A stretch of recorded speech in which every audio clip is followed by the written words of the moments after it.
जय जगन्नाथ।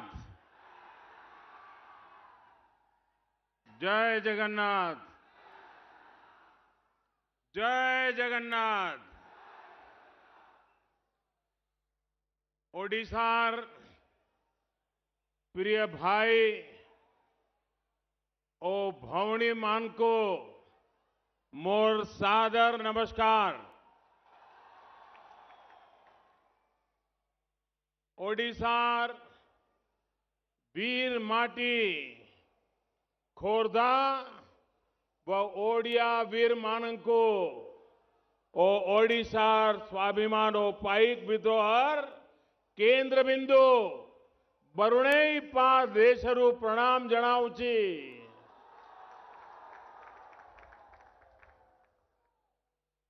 पुण्यभूमि ओडिशा में 3 महीने में दूसरी बार आने का मुझे सौभाग्य प्राप्त हुआ है। ये मेरे लिए खुशकिस्मती है कि इस भूमि पर मुझे महाप्रभु श्री जगन्नाथ जी के आशीर्वाद के साथ साथ आप सभी का भी असीम स्नेह मिलता रहा है। साथियों, वीरता, शौर्य, साहस और सर्वोच्च बलिदान की पवित्र मिट्टी खोर्धा के बरुणई में आकर मैं धन्य हो गया हूं। पाइक विद्रोह के महान सेनानियों चक्रवर्ती सम्राट खारवेल के उत्तरदायाद जयी राजगुरु बख्शी जगबंधु माधव चंद्र राउतराय पिंडी की बाहु बलेंद्र कृतिवास पाठसाणी समेत सभी वीरों इस संघर्ष से जुड़े हर सेनानी को मैं नमन करता हूं। उत्कल जननी की संतान चाखी खूंटिया वीर सुरेंद्र साय माधो सिंह हाथी सिंह चक्रा बिशोई बाजी राउत लक्ष्मण नायक मधु बाबू गोपबंधु दास डॉक्टर हरे कृष्ण महताब कृष्णचंद्र गजपति पवित्र मोहन प्रधान रमा देवी मालती देवी अन्नपूर्णा देवी और पार्वती गिरी समेत हर महान व्यक्तित्वों को मैं श्रद्धा पूर्वक सर झुका करके आदर पूर्वक नमन करता हूं। साथियों, आज जब क्रांति की धरती पर खड़ा हूं तब मुझे बताते हुए बहुत हर्ष हो रहा है कि पाइक क्रांति के 200 वर्ष पूरे होने पर आज भारत सरकार ने एक विशेष डाक टिकट और एक विशेष स्मृति सिक्का जारी किया गया है। जिन चीजों को इतिहास में भुला दिया जाता था उसे हम देश की नई पीढ़ी के सामने लाने का हमारा कर्तव्य निभा रहे हैं। इसके साथ ही पाइक क्रांति के नायक बख्शी जगबंधु के नाम उत्कल यूनिवर्सिटी में चेयर की भी शुरुआत हुई है। अपने गौरवपूर्ण इतिहास को संजोने के इस प्रयास के लिए भी मैं ओडिशा के जन जन को बधाई देता हूं। साथियों, आज सुबह ही मैंने हम सभी के श्रद्धेय अटल बिहारी वाजपेयी जी की स्मृति में 100 रुपये का एक सिक्के को जारी किया है। उस कार्यक्रम के बाद अब जब मैं आपके बीच आया हूं तो एक बार फिर अटल जी को याद करना चाहता हूं। याद इसलिए भी करना चाहता हूं क्योंकि ओडिशा के लोगों के प्रति अटल जी का विशेष लगाव रहा है। 25 दिसंबर कल उनकी जन्म जयंती भी है। भाइयों और बहनों, जब केंद्र में अटल जी की सरकार थी तो ओडिशा के गांव-गांव को सड़कों से जोड़ने का अभियान चला था। 20 साल पहले यहां जो चक्रवाती तूफान आया था, उस दौरान अटल जी ने जिस संवेदनशीलता के साथ काम किया, उसको आज भी यहां के लोग याद करते हैं। साथियों, ओडिशा के विकास के लिए अटल जी ने जो काम शुरू किया था, उसको भाजपा के नेतृत्व वाली केंद्र सरकार ने गति भी दी है और उनका विस्तार भी किया है। विशेष तौर पर यहां कनेक्टिविटी और बुनियादी सुविधाओं का मजबूत नेटवर्क बिछाया जा रहा है। थोड़ी देर पहले ही उच्च शिक्षा, स्वास्थ्य, हाईवे, तेल गैस से जुड़े 14,000 करोड़ रुपए के जिन प्रोजेक्ट्स का लोकार्पण और शिलान्यास किया गया है, वो इसी कड़ी का एक हिस्सा है। उड़ीसा के मेरे भाइयों बहनों, आज एक कार्यक्रम में 14,000 करोड़ रुपयों के प्रोजेक्ट, आप कल्पना कर सकते हैं कि उड़ीसा की प्रगति के लिए भारत सरकार कितनी जागरूक है, कितनी प्रयासरत है। एक के बाद एक निर्णय कर रही है, गंभीरतापूर्वक काम को आगे बढ़ाई जा रही है। गांव और शहरों में इंफ्रास्ट्रक्चर और कनेक्टिविटी पर पहले की अपेक्षा 5 गुना ज्यादा राशि ओडिशा में खर्च की जा रही है। तेज गति से नए हाईवे बन रहे हैं, नई रेलवे लाइनें बिछ रही हैं और नए एयरपोर्ट बनाए जा रहे हैं। 3 महीना पहले ही झारसुगुड़ा में वीर सुरेंद्र साई हवाई अड्डे का लोकार्पण किया गया है। ओडिशा की करीब 35 लाख गरीब बहनों को मुफ्त गैस कनेक्शन दिए जा चुके हैं।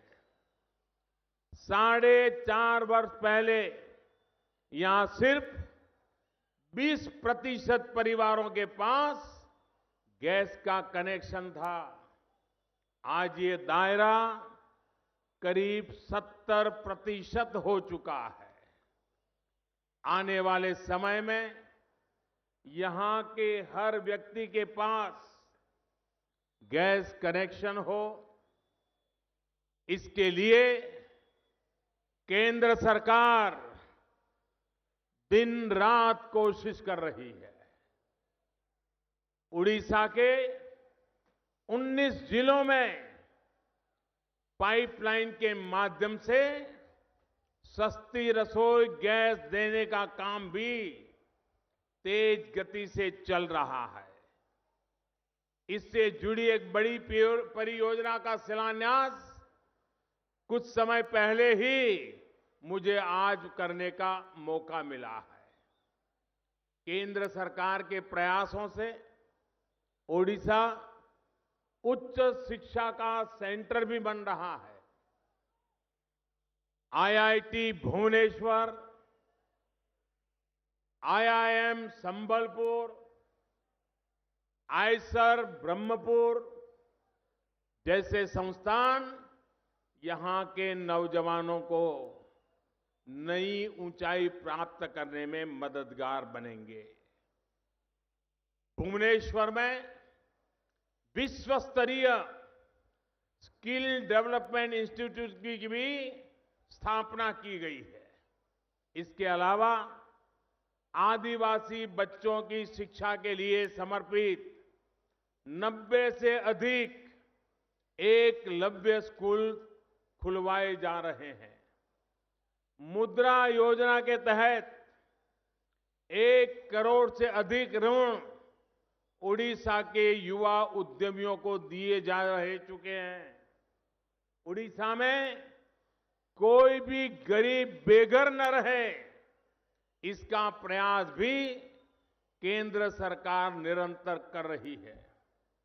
प्रधानमंत्री आवास योजना के तहत ओडिशा में करीब 12 लाख घरों का निर्माण किया गया है। वहीं करीब 18 लाख किसान परिवार प्रधानमंत्री फसल बीमा योजना से जुड़े हैं।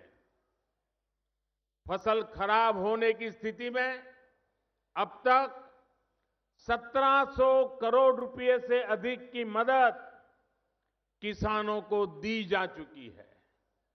भाइयों और बहनों, इन सारे प्रयासों को समग्रता में देखें तो हमारा एक ही लक्ष्य है, उड़ीसा का, हमारे उड़ीसा का चौतरफा विकास। उड़ीसा के लोगों का, यहां के नौजवानों, महिलाओं, किसानों, उद्यमियों का विकास। इसी को विस्तार देते हुए थोड़ी देर पहले ही पारादीप से हैदराबाद तक की पाइपलाइन का भी शिलान्यास किया गया है।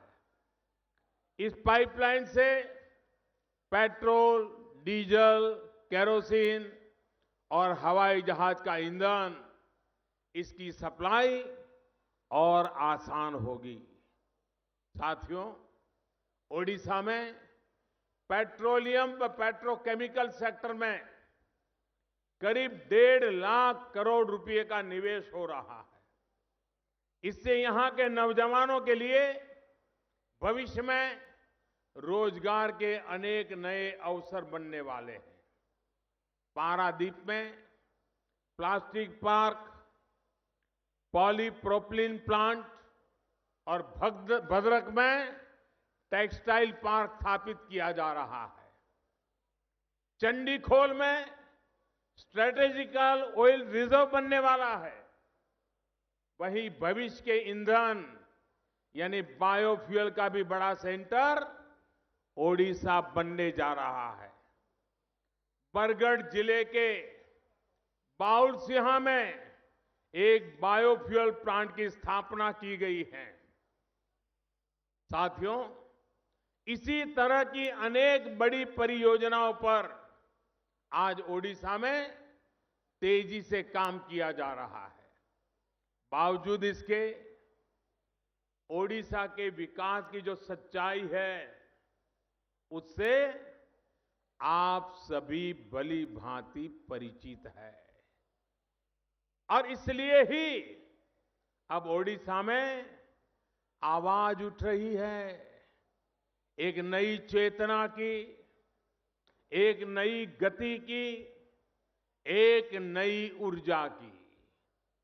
इस आवाज को ओडिशा के नौजवानों, यहां के मछुआरों, यहां के किसान, यहां की महिलाओं के अनेक सवालों से भी इस आवाज को बल मिलता है, समर्थन मिल रहा है।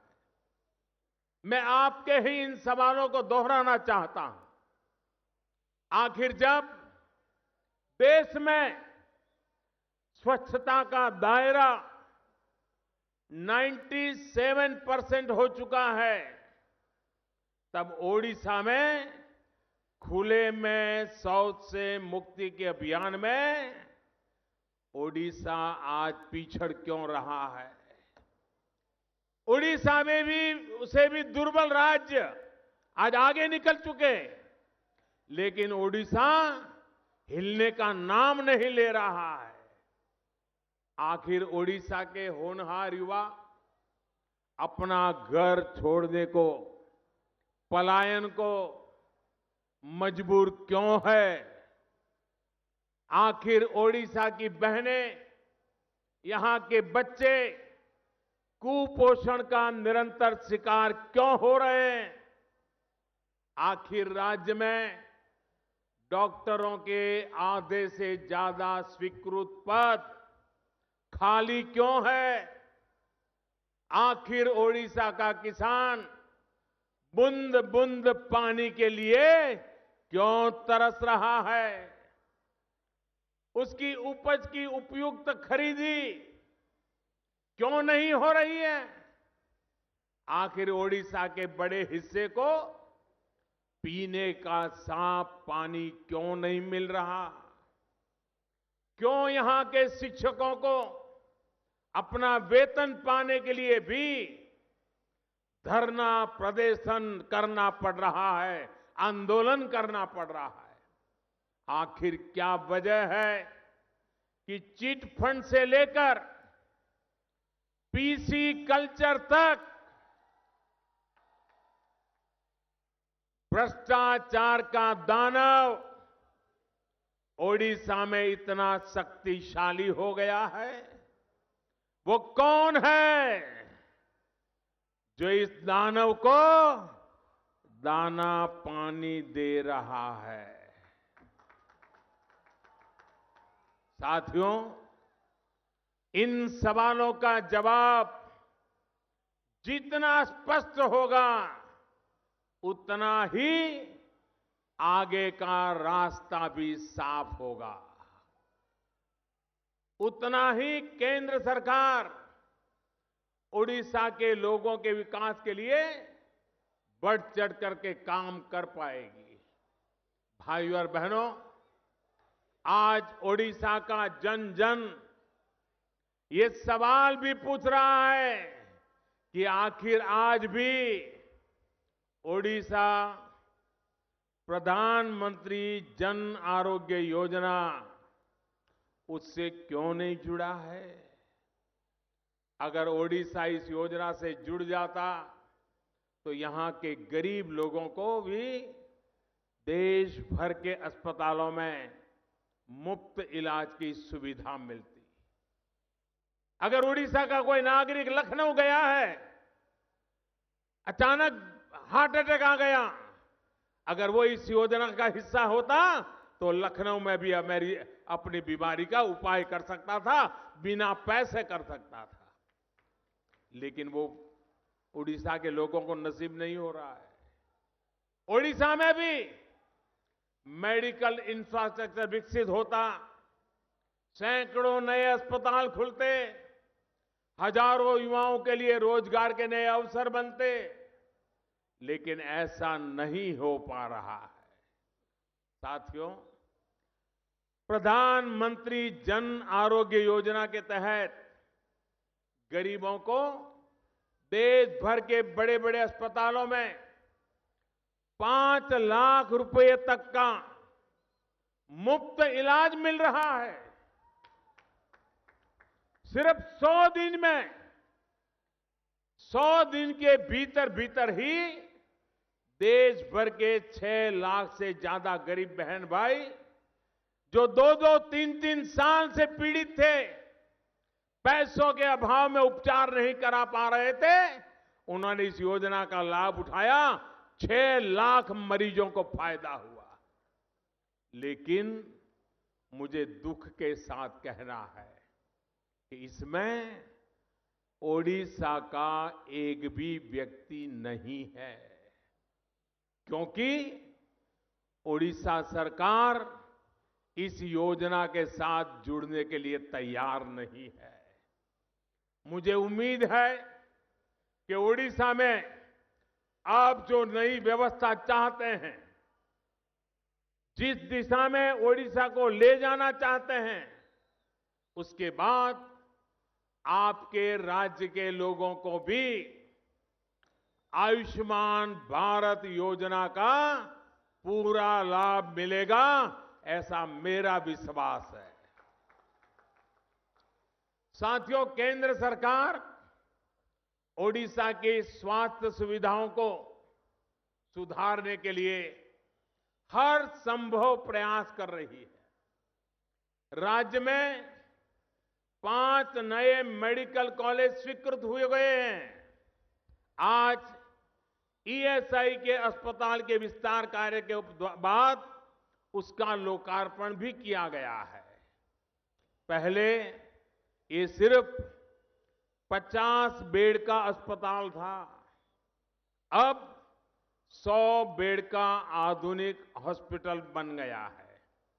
साथियों, ये अस्पताल गवाह है कि पहले ओडिशा के लोगों के स्वास्थ्य को किस तरह नजरअंदाज किया गया है। साल 2009 में, यानी करीब करीब 10 साल पहले, यह तय किया गया था कि भुवनेश्वर के इस अस्पताल को 50 बेड से 100 बेड का किया जाएगा। तब केंद्र में कांग्रेस की सरकार थी। पूरे 5 साल चलने के बाद 2014 में वो सरकारें चली गई, लेकिन ये अस्पताल 100 बेड का नहीं हो सका। इस काम को पूरा करने का काम केंद्र की भाजपा सरकार ने ही किया। भाइयों और बहनों, हमारी सरकार आपकी जरूरतों, आपकी आवश्यकताओं को देखते हुए फैसला लेती है। पूरी संवेदनशीलता के साथ आपकी दिक्कतों को दूर करने का प्रयास कर रही है। अब किसानों के लिए महत्वपूर्ण स्वामीनाथन कमेटी की रिपोर्ट का ही उदाहरण लीजिए। कई वर्षों से देश में मांग हो रही थी कि स्वामीनाथन कमेटी का रिपोर्ट को लागू किया जाए, लेकिन जितने दिन केंद्र में कांग्रेस की सरकार रही, वो हाथ पर हाथ धरी बैठी रही। इस ऐतिहासिक फैसले को लेने का काम भी बीजेपी की केंद्र सरकार ने किया।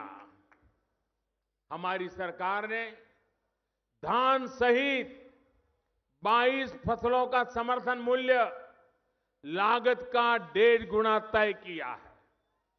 लेकिन यहां के किसान भाई बहन वो कह रहे हैं कि उनको धान का, फसलों का जितना समर्थन मूल्य भारत सरकार ने तय किया है, यहां की व्यवस्था के अभाव के कारण, किसानों के प्रति संवेदनशीलता के अभाव के कारण स्थानीय सरकार पूरी तरह उसमें पिछड़ गई है। किसानों को लाभ मिल नहीं रहा, लिहाजा उन्हें पड़ोसी राज्यों का रुख करना पड़ रहा है। इस सवाल का जवाब मिलना चाहिए। जब किसान को फायदा नहीं हो रहा, तो ये फायदा किसकी जेब में जा रहा है, किसके घर में जा रहा है?